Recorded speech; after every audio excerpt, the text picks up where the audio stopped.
Alors revenons un peu sur notre ami Sergio Pérez qui s'est fait virer comme un malpropre de chez Racing Point. Il a appris la veille en fait qu'il serait évincé de l'écurie et il n'a pas de plan B pour sa carrière. Alors oui, c'est vrai, on peut se demander qu'est-ce qu'il va faire maintenant Pérez vu qu'il n'a plus de poste chez Racing Point Aston Martin. Donc le Mexicain est très amer et n'en s'en cache pas. Je l'ai appris hier, enfin avant-hier du coup. J'ai eu la confirmation.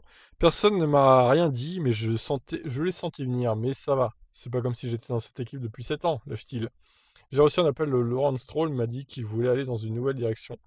Ajoute Perez à propos de la façon dont il a pris la nouvelle. J'ai eu l'impression que l'équipe voulait me garder. Il y avait des discussions en coulisses, mais je n'entrais pas là-dedans, car c'était entre l'équipe et moi. Nous avons passé en revue quelques détails de mon contrat hier, ils m'ont finalement dit que c'était terminé, je ne m'y attendais pas. Bien évidemment, son passage chez Force India Racing Point restera pour le moment la partie la plus marquante de sa carrière. Je pense que l'équipe sera plus forte l'année prochaine, ce qui rend l'adieu encore plus douloureux.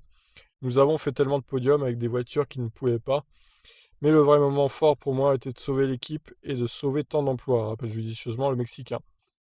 Quant à son avenir, Pérez le voit toujours en F1, même si ses options sont limitées à ses fins ou encore Alfa Romeo, semblent être les seules possibilités pour lui.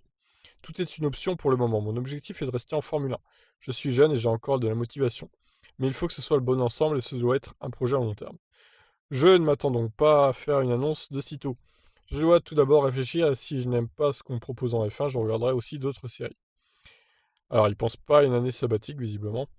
Ma priorité, je voudrais rester en fin, je voudrais signer un contrat de 2 ans quelque part pour que je puisse avoir une bonne saison en 2022 lorsque la nouvelle réglementation sera en place. Une fois que vous êtes sorti de la F1, il est difficile de revenir.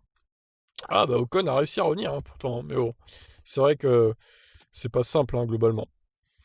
Racing Point a confirmé ce matin, enfin hier matin, l'arrivée de Vettel l'année prochaine. Perez a admis que le moment de la décision limitait aussi fortement ses options. Je ne dirais pas que j'ai été déçu à cet égard, parce que je comprends aussi que l'équipe a eu des négociations en cours et qu'elles ont probablement pris plus de temps que je n'aurais cru. Probablement un peu plus de clarté aurait également aidé en ce qui concerne mon avenir, car j'aurais alors cherché un plan B. Oui, c'est vrai qu'il a été pris de court, du coup il ne peut pas se retourner pour l'instant. Ce qui n'aurait probablement rien changé. Je suis depuis assez longtemps dans cette équipe et on m'a prévenu jusqu'au dernier moment quand même. Ce monde fou est appelé F1. Ouais, c'est un peu un manque de respect, clairement, envers Pérez. Ils auraient pu lui dire il y a quelques semaines déjà que ça allait être fini.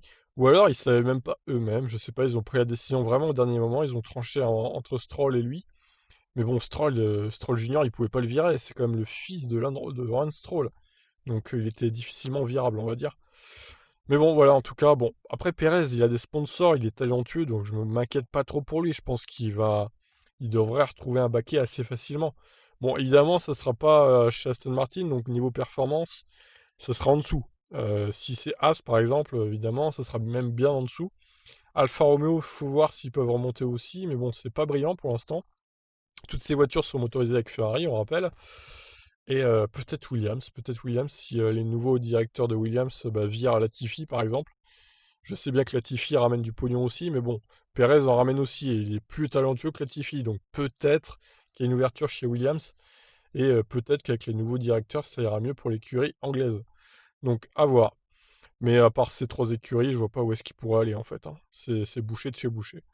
Sur ce, je vous laisse réagir. Qu'en pensez-vous? Où est-ce que Perez pourrait aller, selon vous?